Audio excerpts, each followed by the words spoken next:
rompeu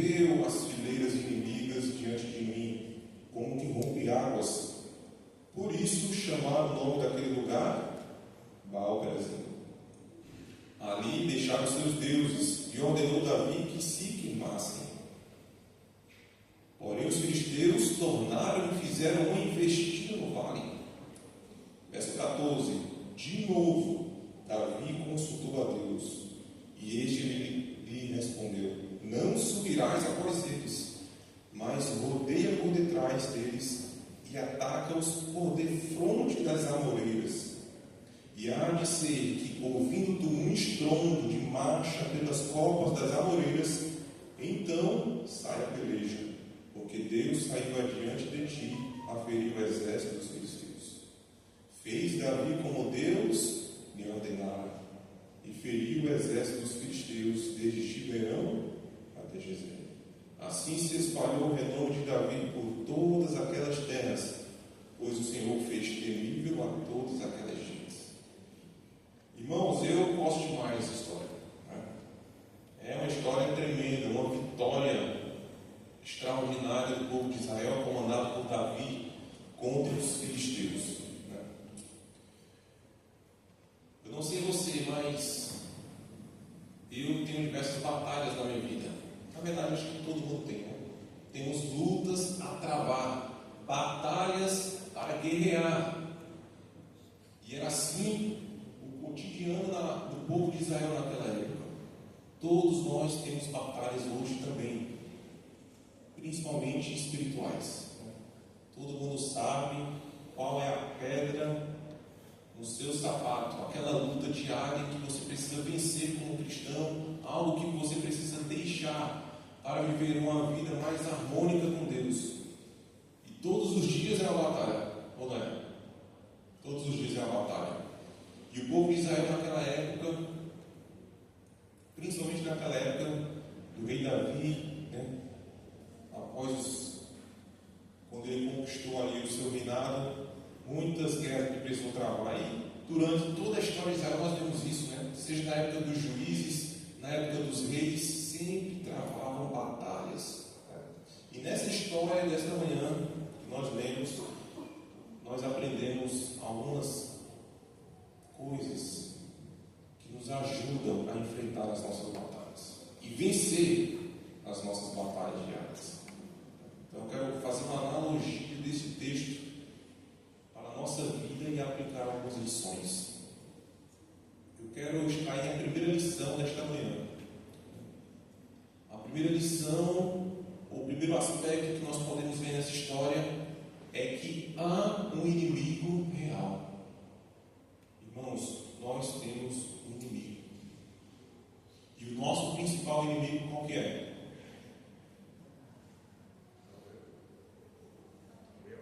A Bíblia fala que a nossa luta é contra quem? Principados e potestades, espíritos do mal. Então a coisa não é brincadeira. Nós temos diversas batalhas a travar contra o nosso eu, né? Contra, quem sabe, algum inimigo que você tenha, quem sabe até dentro da própria igreja, alguém que você não goste. Mas essas não são as batalhas mais relevantes. A nossa maior batalha é contra os espíritos malignos. A Bíblia fala que Satanás está ao nosso redor, querendo nos devorar. E é contra ele a nossa batalha. É contra ele a batalha do cristão. Veja, no povo de Israel, existia uma pedra naquela época, no sapato, né, digamos assim, do povo de Israel, que eram os filisteus. Quantos relatos na Bíblia nós vemos o povo de Israel guerreando contra os filisteus? Várias vezes. E veja, naquela época, os filisteus, eles dominavam, digamos assim, a tecnologia do armamento naquela região. Então, Israel, na maioria das vezes, eles eram mais fracos em questões de armamento e sempre estavam vulneráveis, né? Os filisteus, eles vendiam naquela região armamentos para a fabricação de flechas, espadas, lanças. Então eles tinham domínio ali.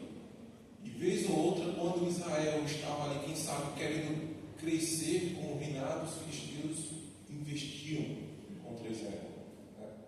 Muitas das vezes eram feitos escravos de Israel. A gente vê diversos relatos na Bíblia. E não é diferente com nós hoje.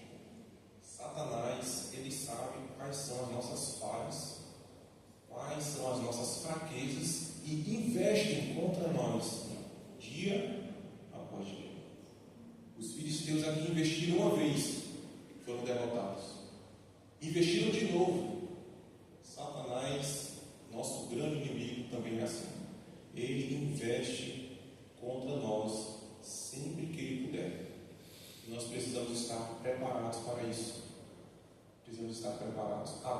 ela apresenta uma estratégia, e Davi usou essa estratégia. Nós precisamos, está lá em Efésios, né, 6, da armadura de Deus. Sem essa armadura, nós não conseguiremos derrotar o inimigo. Lembra da armadura? Nós precisamos nos cingir com a verdade, colocar a couraça da justiça, né? Calçar exatamente, né? Com a preparação do Evangelho da Paz. Temos que ter o nosso escudo da fé, o nosso capacete da salvação e a espada, que é a palavra de Deus, né? Precisamos dessa armadura, senão, caso contrário, seremos derrotados facilmente, né? Esse é o trabalho do inimigo.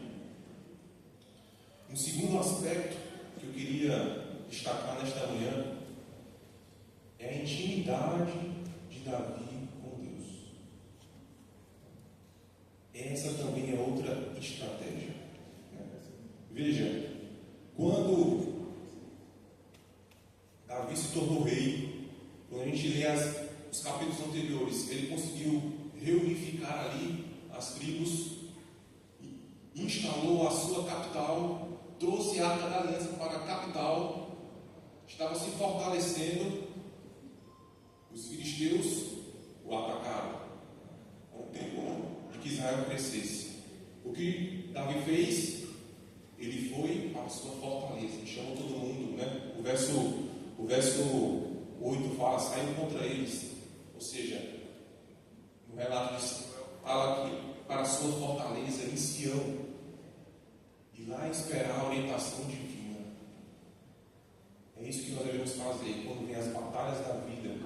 Nós devemos ir para o nosso Deus, que é o nosso refúgio, e esperar a orientação dele. E aí Davi fez o quê? Consultou a Deus. Deus subir até eles. Eles estavam lá esperando no Vale dos Refaíns. O Vale dos Refaíns ficava próximo de Jerusalém, em uma planície, né? Os filisteus, digamos que a região dos filisteus era ali mais ao norte, Jerusalém aqui mais ao sul, o Vale dos Refaíns ficava mais a oeste, numa planície. Era o local perfeito para se travar a batalha. E os filisteus estavam lá, esperando os israelitas, querendo derrotá-los. E Davi o que fez? Consultou a Deus. Veja a intimidade que Davi tinha com Deus. Ele poderia muito bem, ele estava crescendo, não ter consultado a Deus e já destruir o último inimigo que faltava para consolidar o reinado. Mas ele consultou a Deus. Nós precisamos pedir a orientação divina em todos os aspectos. Nas batalhas diárias da nossa vida, seja outras batalhas também, menos importantes ou importantes, precisamos consultar a Deus. E Deus respondeu, vai, sobe até eles. E Davi foi, e subiu até eles, e ali os derrotou. Os filisteus não pararam por aí. Mesmo diante da humilhação de sua derrota, eles voltaram e foram novamente para esse vale, para atacar novamente o povo de Deus. E o que Davi fez? De novo, Davi consultou a Deus, no verso 14. Aqui tem algumas lições extraordinárias para a gente. Nós não podemos confiar nas nossas próprias experiências. Davi poderia muito bem ter ido, né? Deus está comigo, mas não. Ele consultou novamente a Deus. E aí, devo ir? E o que Deus disse? Disse para ir, mas outras estratégias. Porque todas as batalhas são diferentes, meus irmãos. Todas as batalhas precisamos dar orientação divina. E Deus fala, vocês vão, mas dessa vez vocês não vão subir até eles, né? Por defronte, mas vocês vão por trás. E aí vocês vão esperar ali, embaixo ali das amoreiras. Quando vocês ouvirem o sinal, Deus deu uma estratégia de posição, deu uma estratégia, sonora. Quando vocês ouvirem um som como de marcha, é porque eu fui adiante de vocês. E aí vocês poderão ir. Veja, se Davi não tivesse consultado a Deus, isso está numa revelação profética, consultado de novo a Deus, ele perderia essa batalha. Mas ele consultou a Deus. E quando nós temos essa intimidade com Deus, Ele fala com a gente. Você pode estar se perguntando: Deus não fala comigo? Eu tenho muitas decisões a tomar, mas eu não escuto Deus falando comigo. Esse emprego, devo continuar ou não? Caso com essa pessoa ou não? Faço esse curso, a faculdade ou não? Deus não fala comigo. Como que Deus pode falar para alguém que não exerce ali a intimidade com Deus? O apóstolo Paulo dá alguns conselhos para nós melhorarmos a nossa intimidade. Em 1 Tessalonicenses 5,17 ele fala assim: orai sem cessar. Não é orar de vez em quando.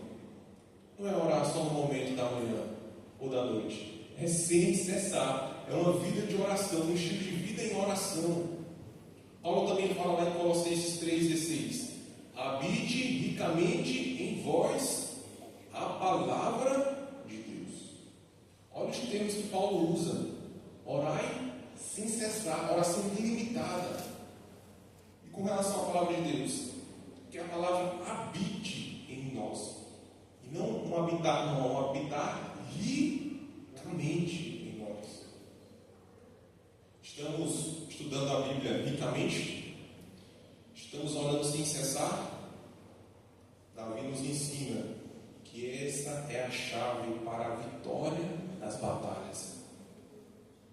É a chave para escutar as estratégias divinas, as orientações de Deus para a nossa vida e tomarmos as melhores decisões. Muitas vezes a nossa vida hoje está um caos porque nós tomamos decisões erradas no passado e não pedimos a orientação de Deus. Mas quando nós pedimos a orientação de Deus, quando nós exercemos a nossa fé, a nossa intimidade com Ele, Ele vai nos responder, porque isso é uma promessa. Salmo 145, verso 18: perto está o Senhor de todos os que o invocam, em verdade. Em verdade. Precisamos invocar, clamar ao nome do Senhor. E Ele vai falar conosco. Vimos aqui que nós temos um inimigo real. Nossa luta é contra os espíritos malignos, contra o próprio Satanás. Vimos que precisamos da intimidade com Deus para podermos vencer, para saber as orientações, as estratégias. E um terceiro aspecto que eu queria destacar com vocês, e é o tema desta manhã: Baal-Perazim. Quando a gente escuta essa palavra Baal, a gente já fica meio assim, né?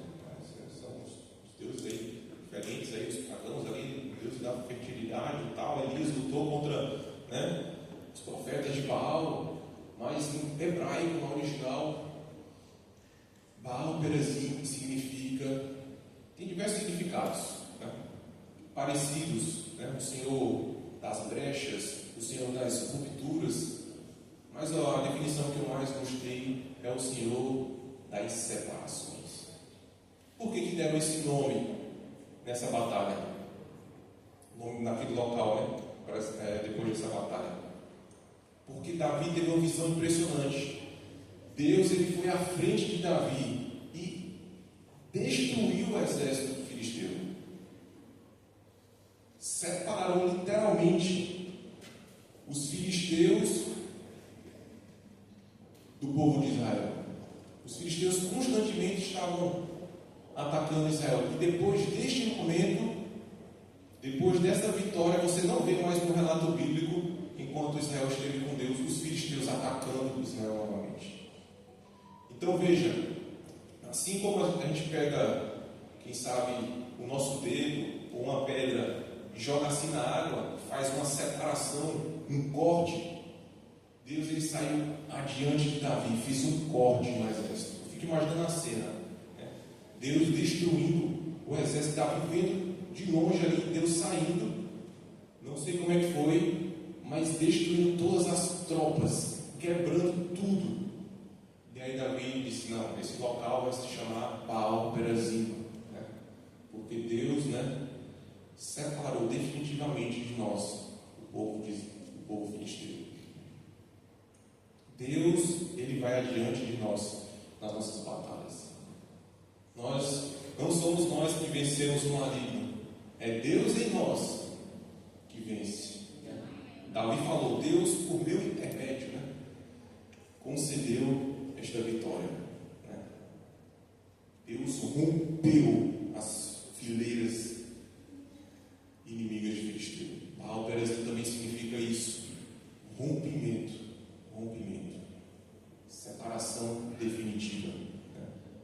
E a grande lição desta manhã, e é por isso que eu comecei com essa frase no início, é que Deus ele quer separar também na nossa vida. Ele quer ser Baal-Perazim na nossa vida, separar tudo da nossa vida que faz que a gente se separe de Deus, tudo aquilo que nos atrapalha, tudo aquilo que faz com que nós não cresçamos na fé, tudo aquilo que nos faz sermos derrotados.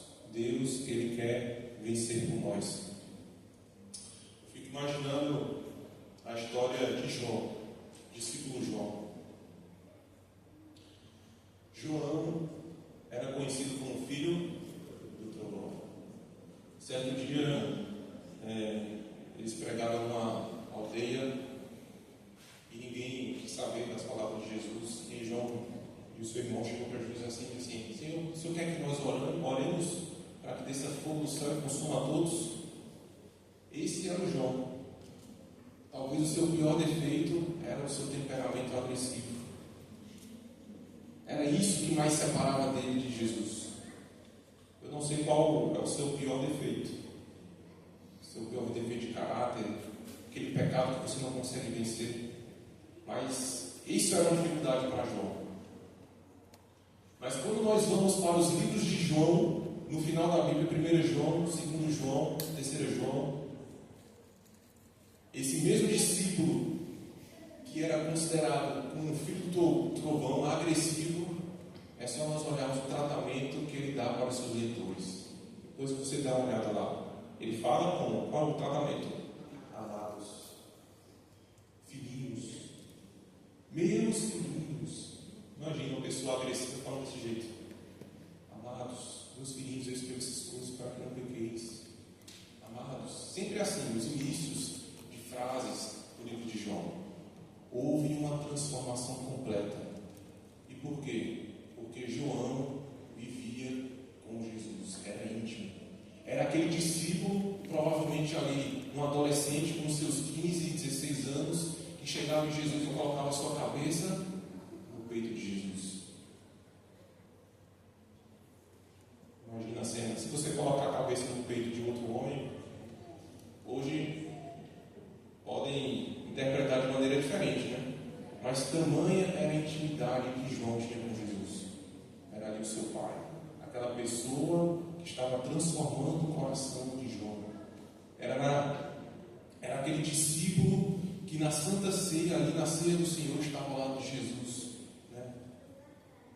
Quem sabe ali com o seu rosto no ombro de Jesus. E Jesus transformou João.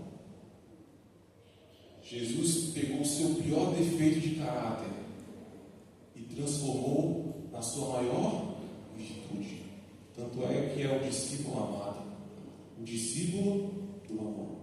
E Jesus quer fazer conosco hoje a mesma coisa. Ele quer separar aquilo que nos afasta de Deus definitivamente e transformar isso na nossa melhor virtude de caráter. É Deus que faz isso. Por isso que ele é Baal-Perazim, né? Ele separa definitivamente tudo isso da nossa vida. Irmãos, nós temos um inimigo que quer nos destruir, mas nós temos Deus. Precisamos cultivar a intimidade com Deus através do oração. Estava estudando ontem no PG com alguns amigos meus a história de Pedro e João, que curou um aleijado de nascença em frente à porta formosa ali do templo, em Atos 3.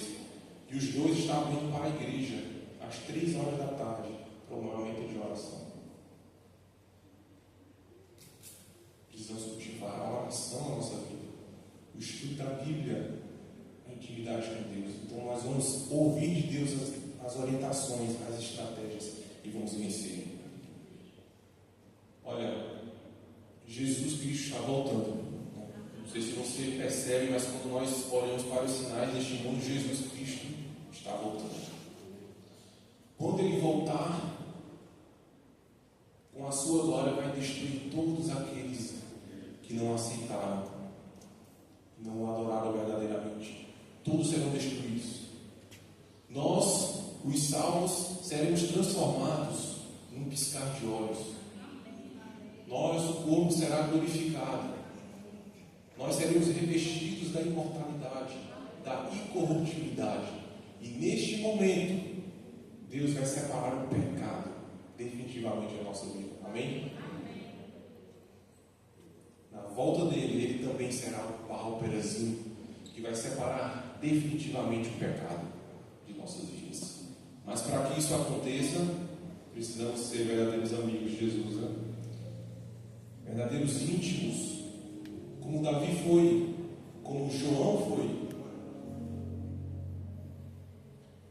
Na nossa vida, neste mundo, nós temos diversas tentações e distrações que nos impedem de ter um relacionamento mais íntimo com Deus.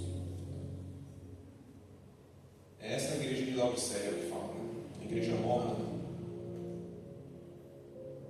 Igreja que não busca o quanto deveria buscar Deus em oração, em estudo da palavra, em pregação do Evangelho. Mas nós temos uma promessa. Nós temos a promessa de que Deus estará conosco. Basta a gente invocar. Invocar em verdade. Em verdade. Tem uma música que eu gosto muito, do Arauto, fala que não há batalha perdida sem Cristo. Precisamos colocar Cristo em primeiro lugar na nossa vida. Batalhas virão, mas se Cristo estiver no nosso coração, estivermos com as armaduras que Ele nos oferece, íntimos de Deus, nós seremos indestrutíveis. O pecado não vai ter força sobre nós. Jesus Cristo vai voltar e nós seremos glorificados por meio de Cristo Jesus. E Deus nos abençoe. Que ao sairmos dessa igreja, a nossa vida cotidiana, diária, lembremos de colocar Jesus em primeiro no nosso coração. Sermos verdadeiros amigos, íntimos de Jesus, todos os dias, vencendo batalha após batalha, para que no fim estejamos do lado do bem, né? Do grande conflito, da grande guerra que já viu o vencedor. Amém? Nós vamos ouvir uma música neste momento. E esta é a oportunidade de você entregar mais uma vez o seu coração a Deus. Talvez você precise melhorar a sua comunhão. Eu falo isso para mim mesmo. Talvez você precise orar mais, estudar mais a Bíblia, falar mais com Deus, ser mais íntimo, abandonar algum pecado. Deus, Ele tem esse poder. Não somos nós que iremos vencer, mas Deus em nós. Aproveite esse momento, fale com Deus, porque Ele quer separar de nós tudo aquilo que nos separa dele.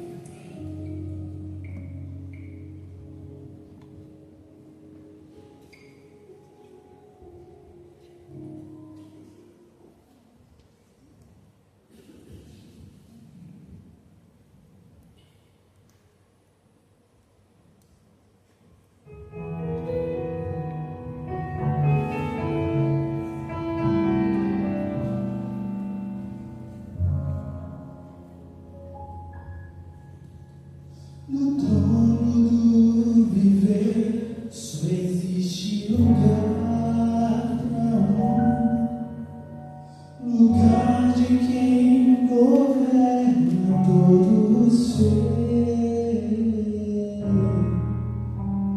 No trono do viver só pode haver um Senhor.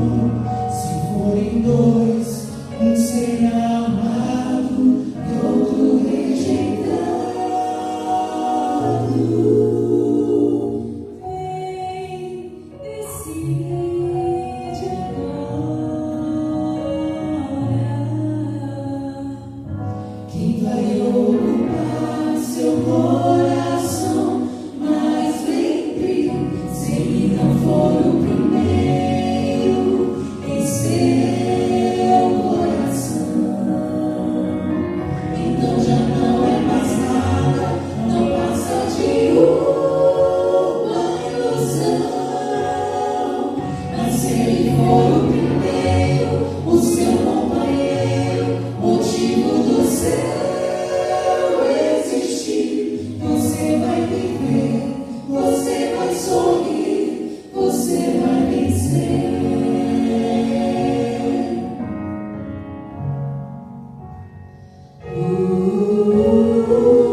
Temos muitas batalhas a travar. A nossa luta aqui não é fácil. Principalmente lutamos contra os principados e potestades, contra os espíritos do mal. Mas não há batalha perdida com Cristo. Senhor esteve lá com Davi, quando derrotou os filisteus, uma vez, uma segunda vez. Nessa história aprendemos que precisamos entronizar o Senhor na nossa vida, termos a intimidade necessária para ouvirmos as tuas orientações, as tuas estratégias, Senhor. Por favor, nos ajude a todos os dias buscarmos a Ti, através da oração, do estudo da palavra, da comunhão diária, Senhor, porque somente assim venceremos as batalhas, venceremos também os pecados que vigem. Se você separar tudo aquilo que nos separa de Ti, transforma o nosso caráter, o nosso ser, nos prepara, Senhor, para a Tua grande volta, onde o mal não terá mais poder, onde viveremos contigo eternamente e veremos a destruição completa de todo o mal neste mundo, Senhor. E desta vez o mal não se levantará outra vez. Seremos vitoriosos em Cristo Jesus por toda a eternidade. Concede essa bênção, Senhor. Abençoe cada família aqui, abençoe esta igreja, abençoe os teus adoradores, Senhor. Em nome de Jesus. Amém. Deus abençoe vocês. Tenham um bom sábado na presença do nosso Deus.